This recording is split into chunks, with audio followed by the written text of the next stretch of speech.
જય શ્રી કૃષ્ણ. ધ્રુવાંશના હાથમાં જે બુક છે એ આખી વાંચી અને મેં ધ્રુવાંશને સંભળાવી છે, પણ એની અંદર અમુક જે મુદ્દા છે એ ખૂબ મહત્ત્વના છે. તો એ હું ધ્રુવાંશને 2 દિવસે 3 દિવસે અથવા 4 દિવસે રોજ જે યાદ કરાવું છું. આ બુકનો જો મેઇન ટોપિક હોય તો એ છે પૈસા. અને પૈસાની જે સમજ રહે એ બાળકને જેટલી તમે નાનપણથી આપો એ ખૂબ જરૂરી છે. લેખક એવું કહે છે કે પૈસા કમાવા કરતાં પૈસાને વાપરવા ક્યાં અને ઇન્વેસ્ટ ક્યાં કરવા એ શીખવું ખૂબ એટલે ખૂબ જરૂરી છે. અને તમે તમારી આજુબાજુમાં જો જોવો તો 10,000 કમાતો વ્યક્તિ પણ એવું કહે કે મારા પાછળ કોઈ પૈસા નથી વધતા. 50,000 કમાતો વ્યક્તિ પણ એમ કહે કે મારે કાંઈ નથી વધતું. અને 1,00,000 કમાતો વ્યક્તિ પણ એવું કહે છે કે મારે કાંઈ નથી વધતું. તો પૈસા આવે છે કેટલા એની કરતાં તમે ક્યાં ક્યાં રોકાણ કરો છો, કેટલા વાપરો છો, કઈ જગ્યાએ વાપરો છો એ શીખવું ખૂબ એટલે ખૂબ જરૂરી છે. લેખક એવું કહે છે કે પૈસા કમાવાના હજારો રસ્તાઓ છે, પણ ખાલી તમારે એ રસ્તા ગોતવાની જરૂર છે કે મારે કેવી રીતે કમાવા છે. લેખક એવું કહે છે કે આપણું મગજ જે છે એ આપણી સૌથી મોટી શક્તિ છે. અને આ વાત સાવ સાચી છે.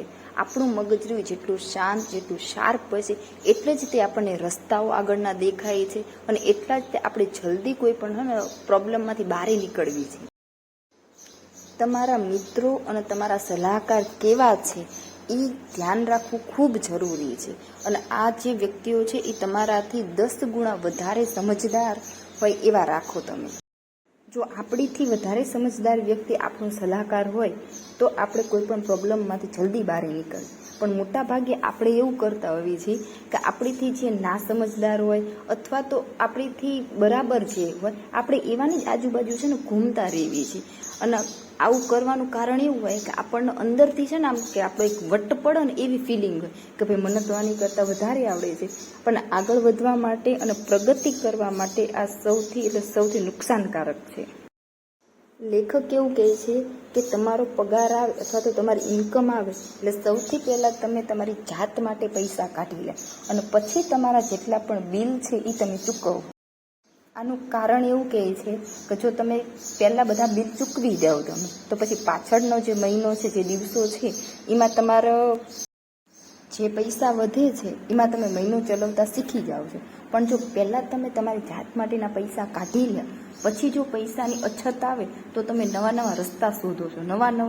ક્યાંથી પૈસા કમાવાના, ક્યાંથી હું ઇન્કમ લાવું વધારે એના રસ્તા શોધવાનું ચાલુ કરી દેવો છો.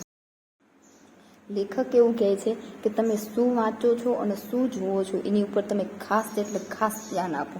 કારણ કે તમે જે વાંચો છો અને જે તમે જુઓ છો પાછળની જિંદગીમાં અથવા તો અમુક સમય પછી તમે એની જેવા જ થઈ જાઓ છો અને એની જેવા જ ગુણો તમારી અંદર જાગૃત થવા માંડે છે.